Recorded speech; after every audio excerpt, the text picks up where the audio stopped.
what we have here is the 2016 Harley-Davidson Softail Slim S.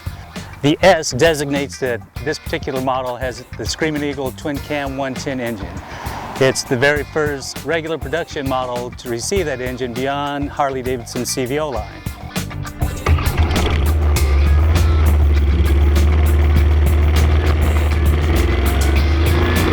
Part of the Screaming Eagle package means that it also has this high flow stage 1 air intake, some nice over-under dual shotgun mufflers.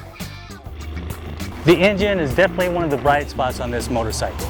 We threw it on the dyno, not surprisingly, turned out almost 100 pound-feet of torque, a little bit over 81 horsepower.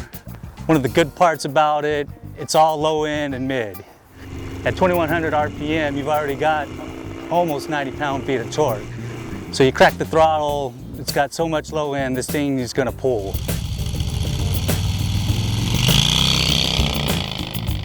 Once it hits about 5800 RPM and hits red line, this thing just shuts down. We'd like to see a little bit more over rev on the engine, but it sure is fun getting up to that red line.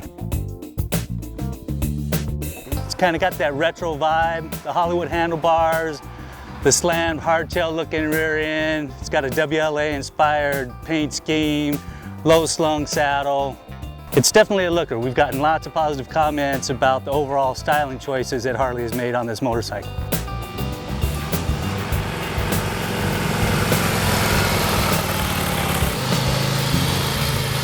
To go along with its twin cam 110 engine, it's got Harley-Davidson's cruise drive 6-speed gearbox.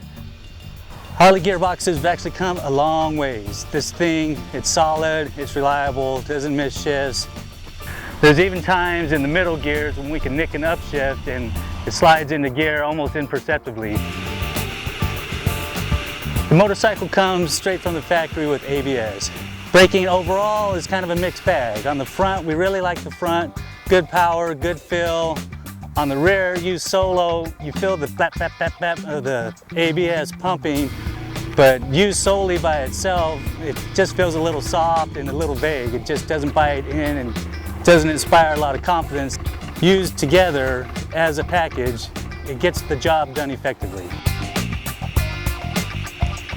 Its suspension is a mixed bag, kind of like the brakes. We love the front end, big burly fork, thick chunk of Dunlop rubber.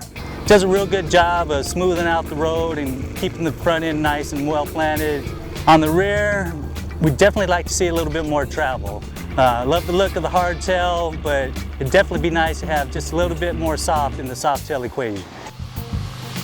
In the handling department, it's solid and stable in sweepers, but once the roads start to twist up a little bit, these floorboards, they're scraping early, they're scraping often.